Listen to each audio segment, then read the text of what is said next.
All right. Hello, everyone. This is the Mind Body Marathon podcast, and I'm your host, Dr. Leo Kormanik. And to my left here is Zachary Goulet, massage therapist. And to my right is none other than Clayton Murphy, two-time Olympian in the 800. And so this show, we're basically just going to kind of chat with Clayton a little bit about, his mindset, his training, and just kind of state of his racing with regards to the 2024 track season here heading into Paris. So yeah, Clayton, so fill me in on your first race of the season and kind of how that went and where you're at with all that. Yeah, so I decided to fly, 24 hours worth of travel for a Rust Buster this year versus, Was it 24? It takes a good day to get there. It almost doesn't matter. It takes a very long time to get to China, no matter how you cut and slice it. It's not a quick trip. And so yeah, I flew over there, and it was very odd because obviously you go into those big races as a professional, usually you kind of know what to expect. But like with me not racing since getting sent home in the prelims of the World Championships, I truly had no idea what to expect. It's not like I did indicator workouts either. Like we were very raw going into this. And I think coming off of two 145s, getting third in the second one and feeling like I ran confident in both of them was like, that was kind of the goal, was to go over there and make confident decisions in my race strategy. And if the fitness wise or physical side didn't kind of hold up at the end of the races, then it was kind of like, we know what we're at, but just make decisions during the race. And I was able to do that. Yeah. So that's what you did. So you went out to China, and over the last 2 weeks, you ran 145, and then you got the Olympic trial standard and set yourself up really good for the summer here. And Zach and I, both kind of work with you personally, like in terms of treatments and management. And it's really interesting because, 2 months ago, we're like, oh man, he's kind of needing to catch up with his body, right? So starting to get fit and things like that. And then all of a sudden, about a month ago, we were like, oh dude, he's ready. Yeah. Like you walked into treatment one day and I'm like, you actually look like a pro track athlete now. Like it turned a corner. It's awesome. It's amazing cutting out like cookies at like 11 p.m. and like getting like 9 hours of sleep and not eating Taco Bell for lunch will do. Well, the off season treated you pretty well, right? Yeah, I mean, it was my longest. It was my longest off season. Like, I mean, I think when I was hurt in 17, like after I got hurt at trials, I didn't really take an off season because I tried to come back in that season. But when I went to like revamp that winter, that's like the most advantage I took of an off season. I mean, I was like 160 high, like I was heavy. So what like, are you right now? Probably like 153.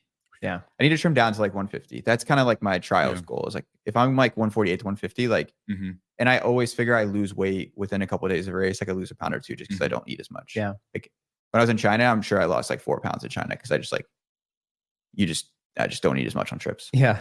Yeah. Yeah. I mean, that 15 pounds is some it's street cred for sure. Yeah. I need to find it. I have a picture somewhere of like early in fall training and then like the week of trials. And I just like, my neck is like, it was like fat where like my neck.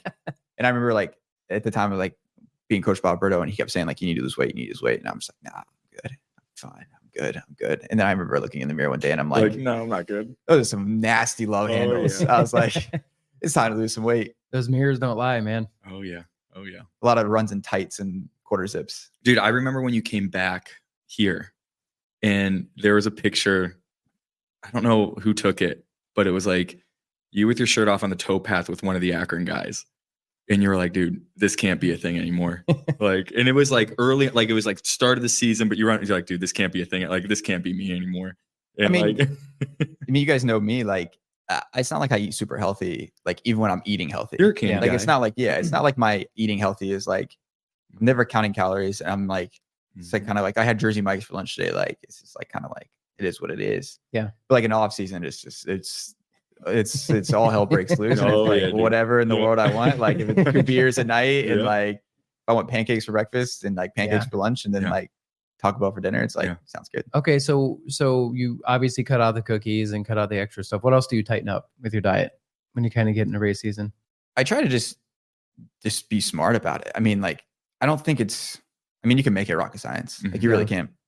But I think for me, it's like just being smart about it. It's like if I'm gonna have Chick-fil-A for dinner, it's like grilled chicken sandwich or a salad or like, you know, like the chicken tender, not the, whatever the bites are, like not breaded, like just trying to be conscious about it. Like, I mean, if I'm going to have tacos for dinner, like I'm still going to have regular tacos. Like last night I had leftover tacos for dinner. Like it's not like I'm eating, like can't put seasoning on it and I can't like eat white, normal flour tortillas. This is always the thing that I appreciated about you as an athlete is that you could compete really well overseas because you were so flexible with your diet.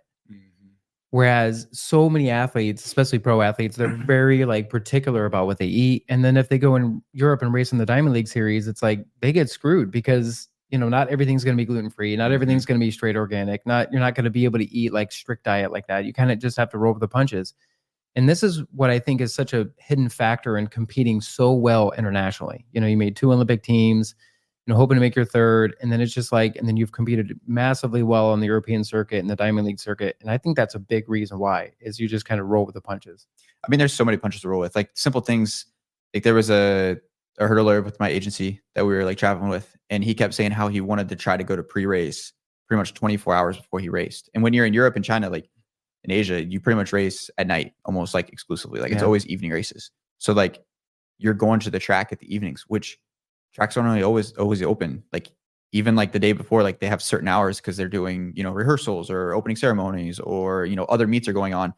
So he kept saying like, I want to go at this time, but there's like no shuttles running. Yeah. And I'm like, dude, you're about to learn. Like you just go, like, obviously you have ideal times you'd want to go, but pretty much like you just say like, hey, like, but if it doesn't happen, if it doesn't happen, it's like, I mean, I couldn't even tell you what I ate for lunch the days of those races. Cause like, it's just whatever, you know, whatever I feel like is going to be the best option I have. You just kind of almost take a gamble on it. Which in a weird way, this goes back to kind of our mind component of the Mind Body Marathon sort of idea is that like, you know, when people put so much stock into the process and so much stock into like, I'm running well because I ate this or I had this routine and you're just like, whatever about it. It's like, then, you know, that sort of takes away from your mental component, you know, just that urge to compete well because everybody's so hung up on the process of it. So I think that's kind of an important point. Well, and like with that too, you know, like for people that are watching and everything, like I've been traveling out with Clayton now for this is our 4th time for USA champs at least. And last year in particular, after you qualified for the world team, you came up to JT and I, and you're like, everything that coach told me not to do, I did. But I think that's like the beauty of the 800 is that now it's so like one little thing goes wrong and it just can throw off everything, but you have to be adaptable. And I think like the way that you approach your training, the way that you approach like your ability to be successful always kind of ebbs and flows because you have to be adaptable, you know?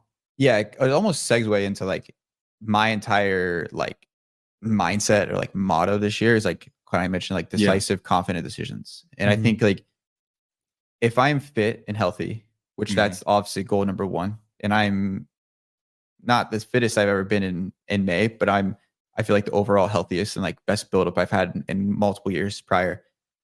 If I can piece that piece with making confident decisions in the race, then like I'm at the best I can be. And there's obviously race scenarios that are better for who I am as an athlete. Like my ideal race, if you could pick, is like 51, 52, right? Like to run 143 change. Like that's what I would love. 50.5, 52.5, like that sort of range. Yeah. But if the race is 49 flat at trials, or if the race is 54 flat, like I have to be physically ready for it. And I've told coach that I'm like, train me for that. Like train me for everything. We obviously have a best case scenario, but like I want to be ready for everything. Like I want my differential between my best possible scenario and my worst possible scenario to be the tightest of anybody on the starting line. Yeah. And then allow me as the athlete, as this, you know, 29-year-old experienced guy who's run so many 800s in his life, to like, let me make the decisions in the race. And maybe the race scenario isn't perfect, or maybe my decision making isn't perfect. But if I make confident, smart decisions and I run well based on this type of race, maybe the worst outcome is medaling. But if it's a good scenario and I make good decisions, then I win the race. Right. You know, like at the end of the day, like if I'm top 3 at trials, it's a win. If I'm top 3 in Paris, it's the end of the day, it's a win. If I win trials, which is my goal, and if I win Paris, like my ultimate goal, like those are great days. But I have to be in a position to do that. And if I don't practice it, like that's what I went to China for. They needed to practice making confident decisions in races. Right. So obviously you know, you've turned into a big trail guy. You know, you won your first trail race, a couple months ago? Have more trail wins than track wins. So like, you know, I've had a couple people say like, you know, I noticed that like, you know, Clayton didn't run, you know, indoor this year. And, you know, obviously you took the indoor season off and you focus more on kind of like doing a different thing. So like what was your reasoning your to build up has been different. It's been much different. And having been on trail runs with you, like I kind of have a you know, a small idea, but I want to hear more from you and more in like detail with that. So like getting knocked out in the prelims of Worlds was like up there as like one of the hardest like ways to end a season. Like 2022 was obviously an extremely hard way to not end the season, but end the season in Eugene. Yeah. I felt like the season ended in Eugene. Like that was gut wrenching for sure. To get knocked out in Budapest was gut wrenching because I felt like I had a chance to make the final and compete for a medal. So I needed a hard reset. I went through a lot in my life with literally moving back here in the middle of my career. And I really didn't kind of like have a chance to really, we're in the middle of the pandemic. I didn't have a chance to kind of like accept that. I didn't accept the fact that I gotten older and, you know, I wasn't as, you know, this young whippersnapper, as coach calls it, like anymore. And I had a kid who was born, you know, extremely early. And we spent a lot of time in the NICU. And I spent a lot of time last year, like leading into Budapest, like being a father and trying to run, and not just like being a father, like truly like waking up with him and staying up with him and feeding him at night. Like I was fully involved in it. And for me, I needed a reset. And then I also was like, I hate easy runs. Like I do. I hate going for 60-minute runs, an hour runs. Like it's just not fun to me. I would rather track run every day. Like I wish I was a sprinter. So for me, like knowing that I'm about to go through April, May, June, July, August into September and having 3 to 4 days a week where I'm going to the towpath, there's bike and hike and running 45 to 90 minutes and grinding it out in 90-degree heat. Like, do I really want to go grind out 90 minutes on the towpath? September, October, November, December, January, February. Like, so I was like, screw it. How do I go for 60 minutes, less time on feet, but also, you know, run the hills, run the trails, work on that, and also just have fun. Running again. Because for me, like, if I'm not having fun and doing it, it's like the mental side of it. It's just, it turns into a business, and it is a business for you, but you got to find that, you know, you got to find that line where, you know, you can still have fun with it. And I feel like that's what the trails did. I mean, when we went for runs, like we were just talking and, you know, just shooting it. Who offered up the idea?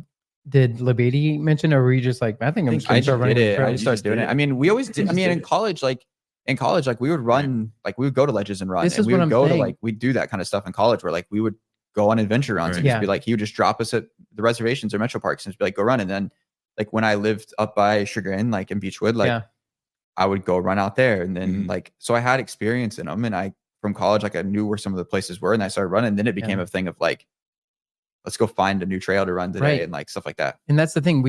So we're in the Cleveland Akron area, and we have a national park, and we just have this great trail system. And anybody that doesn't know about the running around here, it's phenomenal with all the trails and stuff. So it's funny for us to like grow up running on trails essentially in the area, like you were saying in college with Akron and stuff. But then like defining yourself as like a trail runner, it's so weird. It's like, that's just another surface to run on. Like that's just so normal to us. Just go run on the trails. Like, but some people are like, get so hung up on like, what surface are you on? And are you a trail runner now? It's like, no, I'm just running on the trail. Like, what does it have to define me? I mean, even just like a couple of days ago, I went for a run on the trails and went to ledges and just kind of went for 40 minutes and just, you know, cleared the mind. Yeah. And obviously like I'm more conscious now that I'm getting closer to season. Like I ran ledges and I'm like, I probably shouldn't run ledges again for a while. Like, but like to go to Brecksville and run like the bridle trails and stuff like that, like, that's, you know, like, you know, it's more predictable. It's just, just because the footing is safer. Right? Yeah. That's what you're saying. Yeah. Yeah. I hear you on that. Yeah. And when you add that variable in, it creates a broader base for your training load. You know, you're getting stronger in different ways. So instead of it just being an easy run, which sort of focuses on cardiovascular fitness and just general recovery, you know, the trail run then naturally slows you down, but it makes you like oddly stronger in a different way, you know? So like, that's the other thing too, is like, instead of like lifting so much, like once you're on the trails a little bit more, you actually get stability strong, and you actually get strong a little bit different through the hips, because every foot strike is actually different. So, yeah, I mean, it's just like, if I figure I'm doing 3 to 4 easy runs of an hour average, like there's 3 to 4 hours average of just literally repetitive foot striking. And I have pretty high cadence and I run up on my toes, and like, it's not easy runs for me are not necessarily as easy as what an average runner going for an easy run is. It's kind of, a little more casual. Like I'm a pretty aggressive runner per se. Like I run hard and I run up on my toes, and it's a lot of stress on a lot of parts of my body. And at this point in my career, like I had to kind of find a balance. Yeah. Well, so interesting thing that I was kind of thinking about. So walk us through like the moment when you were headed to China and you realized you're about to toe the line on a Diamond League meet and you hadn't adequately done a workout or felt those paces. Like walk me through that mindset of what you knew you were about to go through. That's a good one. And then just like the visualization side of it, like, oh boy, like the mental gap of that. There's like an exact moment, and it was the night before the race. We went back to the stadium to do pre-race, and I walked into the stadium and I looked at my agent and I said, damn, I flew all the way over here for a rust buster. Yeah, dude. Like we just laughed. Like it was like that exactly what you're saying was that exact moment. Yeah. And I obviously made that point prior to. Yeah. Like we knew what we were getting into. But you realized at that moment. I had meant to run at Akron, like was that 2 weeks before? Yeah. Like, and it was just a cold day, and we're kind of just like, we ended up doing a workout after it, and it ended up being fine. Yeah. So like I meant to race, but I'm really good friends with Eric Swinski, and like we chat like daily. And I remember texting him. He's like, "How you feeling?" I just got over there, and I was like, like whatever, like fine, like a little jet lag, whatever. And he's like, dude, as soon as you get to the track on Saturday night, you're gonna be fine. And as soon as I got out of the shower and like put my jersey on, like put that warm up gear on, it was almost like it was just like second nature. Like everything went in the backpack, everything went to the bus, headphones went in, like mindset went in, like everything just clicked, and it was like it's just like somebody else going to work. Like it's just like for me, it was what I do every day. That's the thing that's an important point is the ritual of everything, like of putting on the jersey, of getting the headphones in, just the cycle of it all, I think is critical in terms of getting you in the right mindset. And it goes back to your point you made earlier about like, I'm not a superstitious person. I have things I like to do. Like I'm a take a shower guy. Like I used to shave before every race. I kind of like hit or miss it sometimes. Like it kind of depends. But like, I haven't missed a shower before a race, but like obviously the timing of that changes, or like, like et cetera. Yeah. Or, I've changed this year going into it. I've changed a little bit of my warm-up pattern, and then I've added some harder, longer accelerations into it just to try to open the system up a little bit here early in the season. So it's just like always adapting and flowing with, where you're at, what you're dealing with. I mean, how far the track is from the thing. I mean, a lot of people don't understand, like you go to a meet, like use an Akron invite, for example. Like if I go race at Akron, like my warm up for that's completely different than I go to Diamond League, because my call time for a Diamond League is, usually 20, 30, 40 minutes for a race. And sometimes there's, depending on what the call room pattern is, you don't really know unless your agent can kind of give you a little bit of like, hey, there's track inside. They're going to give you time in there. They're not going to give you time in there. So almost at 20, 30 minutes to go for a race, you have to be ready to go, because you don't know what your period's going to be in there. And if there's going to be a delay in the call room, like you can hope you get more strides in, or hope you get a little bit more warm up in. But like once you kind of leave that warm area, it's like you should be ready to go. Yeah. Yeah, that's really cool. Yeah, there was like, dude, when you were on the table like maybe a month and a half, it was like because we didn't really know, because you haven't raced. And so, but when you were on the table, it was like this like different type of energy. And it was a week before you left for China, and there was like this different type of like energy about you. And I was like, man, he's ready to rock and roll. And then we were kind of chit chatting, and it was just like, I was like, I think he's going to run well. And dude, like when I saw those results, I was like, oh my gosh, like 145, great opener, good heat. And it's just like, yeah, you just kind of fell, like you said, you fell right back into that mode again, and you're ready to rock and roll. And it's super exciting. And I think honestly, like having the winter to kind of reset yourself and have that time to like reflect and to grow from it, I mean, was huge for you. Yeah, it's just really exciting. Yeah, I mean, decision making, like I said earlier, is like a huge piece of, I think, who I am as an athlete. Like, I think if you go back to when I was young, like a lot of people said like I was a very smart racer, and like I got away from that as I got like into like a lull in my career, and I'd have perks of it and moments of it, and then I'd have races where I'd just be like, look back on it and be like, what the hell was I doing? Like that was terrible. And I think like last year, like LA was an example of that. Like I didn't run the perfect race in LA, but I made the right decisions to put myself in a position to win. And on that day, I was able to come out with the win. But I feel like that's one of those races I chalk up as like, I should have been top 3 no matter what, based on the decisions I made. Right. And like there were certain races, like even the prelims in Budapest, like I made some of the right decisions, like looking back on it, but like I wasn't confident in my decisions. So there's like some hesitation in like when I should have went, what I should have done, like was I going to have the legs? Whereas in China, it's like I truly had no idea if I was going to have the legs. Like in the second race, like I chose the rail, and like the rail somewhat chose me, but I ended up choosing the rail, and I ran 800 and probably 1 meters the whole race. And I think I've ever ran a shorter 800 in my career than that race. But like, there was like 2 moments I remember, like 150 to go. I had to make a decision. Like, do I wait here? Do I go around? Like, do I swing wide or do I just like wait? And I was like, I'll be patient. And the gap opened. And then with 80 meters to go, I made the same decision. I'm like, am I going to have to swing around these 2 guys and fight? Or do I risk it? And like, I see him swinging wide. It was like a decision where it was like, there was a hesitation, but it was like a decision-making hesitation. It wasn't like I don't really know what I should do if I'm going to have the legs if I go around him. Like I was like, if I go around him, I'm still beating him. If I go on the inside, I'm still beating him. It's like, what do I think the best decision is? Do you feel like because I mean, from trials in 21, when you ran what, 143? Low and change. And you basically split what, if 53, 50, like 53? It was like 52, 51. Yeah, it was 52, 51. Yeah. I mean, just so negatives, but then after that, it was slower pace to kick, essentially. And so have gone through that the last couple of years, and you saying like, you know, I want to kind of be prepared for all. Is that something that like you've just kind of like noticed? Is that now they're starting to slow it down that first lap, and it's like, look, like I know they're making it more even because you're a guy who can basically come back that second lap like hammering, where most people tend to not be able to handle that. So you're just preparing. I think the 800 is shifted from like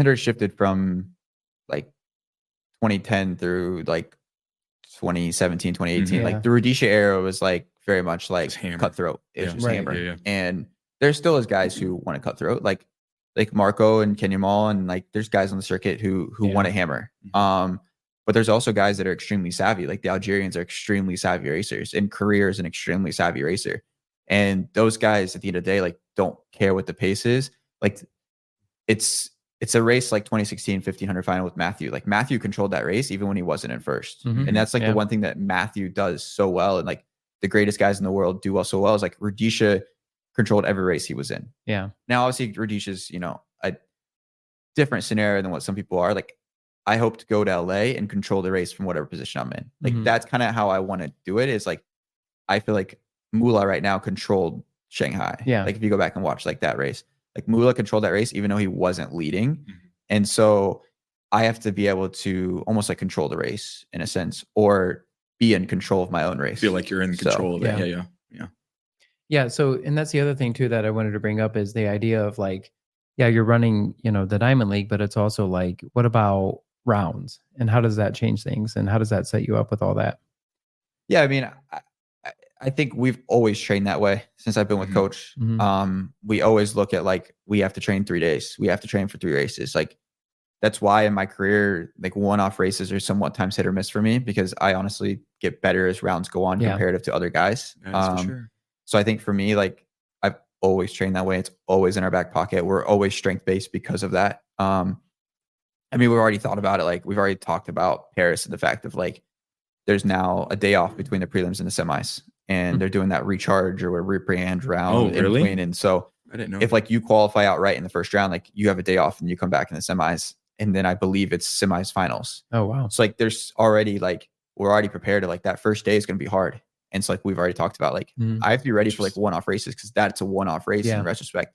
We all thought to be ready for the semifinal, because the semifinal is going to be cutthroat, because we now have like that day off, where usually the semifinals where I shine, because like 24 hours is like, you use that lack of rest to your advantage. Right. So now it's like we're shifting a little bit of training. We're focused on, you know, the one-off type races. And then at the same time, we're in our back pocket of like, hey, that final is only 24 hours after the semi. So it's like, so that bodes well it swings back in the other direction. Start to salivate and just. How was it at the trials? Is it kind like of that? the same old? Normal. Yeah. So Thursday, Friday, Sunday. Okay. So it's normal. I mean, for me at trials, like I mean, it's like, I don't know. I look at trials and standards in somewhat of like an arrogant way of like, if I can't hit the Olympic standard or like be top 30 in the world or like really make the final at trials, like, and be top 3, then like I can't be a medalist in Paris. And it's like, Yeah. that's what I'm here for. Like, Right. like you said, like the trial standard, like, I'm like, I didn't even know there was a trial standard. Like, it's just like, that's Right. why I run this sport and that's why I do what I do. And Right. we've had this conversation before on the table Right. and like I run the sport to be the best in the world. Like, so for me, like trials is just rounds 1, 2, 3 of Paris. This is maybe a little bit of a pivot, but at what point in your career did you realize that you had the potential to be one of the best in the world? Like, when did that like sink in? I think in 2015 when I qualified for USAs. I think when I qualified for USAs and that's when I kind of learned that everything worked. Like in high school, I had no idea there was pro circuit. And even my freshman year of college, I had no idea there was really a pro circuit. Like I truly just was kind of like this little naive kid. Like, and then I qualified for USAs off my indoor time at Penn State. And I remember that, and it qualified me. And I was like, oh, this is kind of cool. Like I get to run at USAs against these like pros.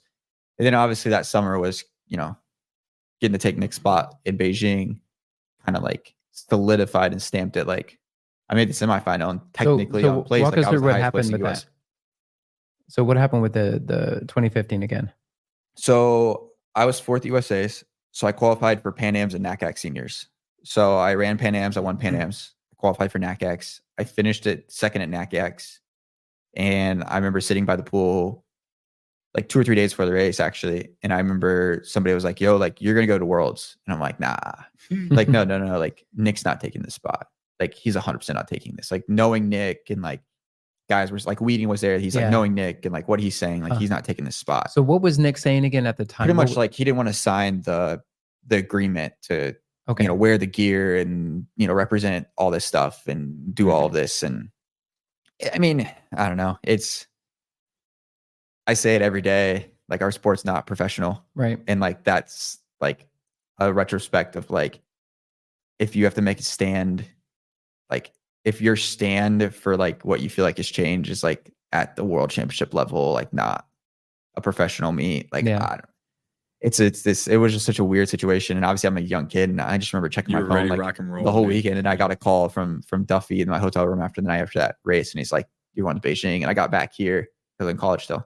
Got back here and I was like scrambling to find a visa and sending my passport. Like I sent my passport to LA and back in like, I think it was like 36 hours from like door to door. It was crazy stuff. What a wild time that was. It was insane. And then obviously like, and you were on the team with him. I was, well, for his freshman year. Oh, okay. Yeah. I remember like Beijing, like I walked out in the bird's nest, like semifinal, the prelims. I was like, it was like usually on the prelims 800 in the morning. And so like I walked out and I didn't even like, I'm just another race there. And then at night I walked out for that semifinal race. And I remember like most races let you out like at the 100-meter start and you kind of run down. Yeah. And I remember getting out and I looked up and I was like, I remember that's like the biggest mistake I ever made. Cause I think if I hadn't looked up, it would just been another race. Yeah. Like I would have never even registered where I was at. Right. But I registered where I was at. And it was one of those things where like, yeah, like, do I even belong here? And then it's like a fight the whole time of like, again, that's that mental side of it. Mm-hmm. I should have, I think if I hadn't looked up, I think I would have like made that final. Yeah, well, that's the thing, right? So that's the advantage of right now being the 29-year-old, and you've run numerous times at Hayward, and you've run numerous times in all these different stadiums all over the world. I mean, you were telling me the one China stadium is one of the best ones you've ever been in. The first China stadium is like, yeah. I mean, it was like, it's not the biggest stadium, but I mean, it's as big as, it's not as big as London Stadium, obviously being an Olympic stadium, but I mean, it's a major regional world stadium and it's so nice. Like, is that the Bird's Nest? No. So we ran in Xiamen, like, which is, that's how you say it. Okay. Yeah. Xiamen. And I know it's with an X. So it like throws everybody off. I said Xiamen. Xiamen. That's what I said. And then my agent's like, it's Xiamen. Xiamen. Oh, all right. Yeah. I mean, part of wanted this takeover of Diamond League was to have 2 Chinese meets on the calendar. Yeah. Obviously COVID, it's finally allowed. But they did a good job. They're good. I think the first meets, the second meet's supposed to be in Shanghai. So the Shanghai stadium the hotel is connected to the stadium, which is a huge factor for athletes. Like literally, like if you're on like the 6th, 7th, 8th floor of that hotel, like you overlook the front stretch of the track. Pretty cool. So it's like there's a huge piece of that factor of like not traveling and not have to do anything and not have to worry about bus rides. And there's a reason that, and that stadium's historically much faster stadium. The one in Soju was just, I think there was a little bit of fatigue from that first race. And then I just don't think the track in that stadium is as fast. And I think it would show. Why did they switch it? They're remodeling the track surface in Shanghai. And then I think there was an issue with some of like the Shanghai logistics at the time. Now, a little bit of a lateral step here. Do you know anything about the Paris Stadium? Purple track. That's all I know. So I know it's 400 meters around and I have to run 2 laps really, really fast, 3 times and on a purple track. Have you ever run on a purple track? I don't think so. I mean, I think blue tracks. What's your favorite color? Whatever track I'm on. Whatever track I got to run fast on. Oh, that's cool. Yeah.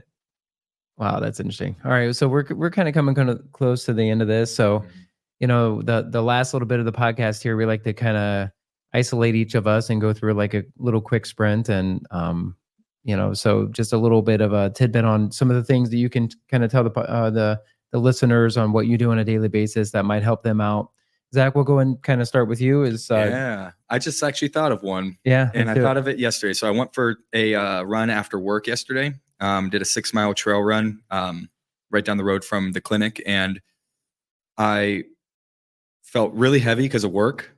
Just having like a full day. And so rather than forcing the run, I let the run come to me. So I just let myself relax into it. And I actually like was able to feel really good by the end of it rather than trying to force it. So let it come to you. Let whatever come to you. This is an important conversation as you get older because, you know, I'm 41 and like legitimately it's a good day if I can start my run under 8-minute pace for the first mile because my muscles and tendons are leather and I realize it's only going to get worse from here. So you just have to like just chill and just kind of get through those first mile or two and then start to loosen up and cut it down. That's where I'm at too.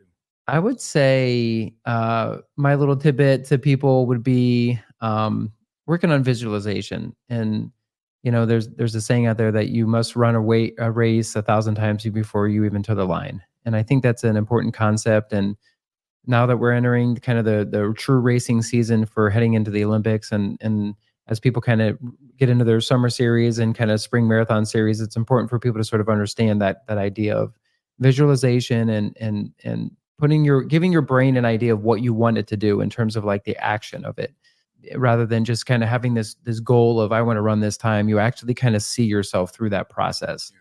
I think that's an important component. What about you, Clayton? I talked to a coach about it today. I think a lot of people think every single week or every single workout you have to like make drastic improvements. Yeah. And I think especially when you're like talking about like going into your racing season, especially championship seasons for a lot of like younger athletes who are in their championship season now, or, you know, you go on your summer series of races where you're kind of like in your championship series. Like our goal is always to move horizontally or forward. Like never make decisions that risk us going backwards. Like today was a day where it's like, what can we do that's enough of a workout to move us like horizontally forward, but doesn't risk us going backwards where it's like, I can't do Sunday's high intensity 800-meter workout, or then we've got to push another workout and do another thing. It's like, when I texted you like 3 or 4 days ago, it's like this isn't right. Yeah.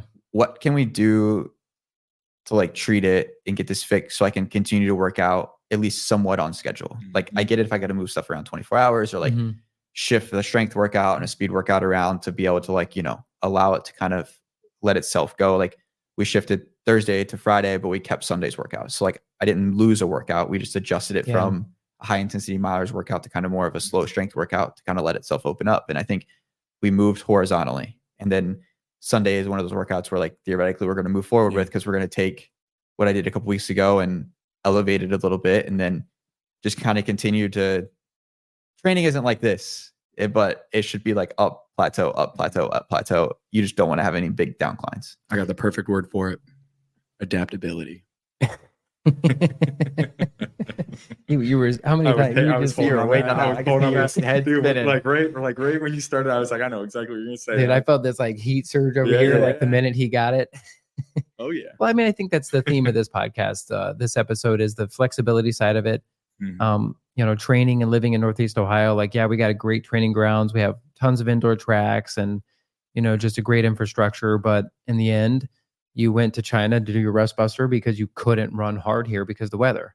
And then it's like, so you just got to be flexible. Now we're talking a little bit about being flexible with your body. The hamstring and some of the areas didn't feel so good. So like, let's kind of adapt and pivot and change based on that. We'll adjust the treatments and the therapy, but like, in the end, you're just progressing forward.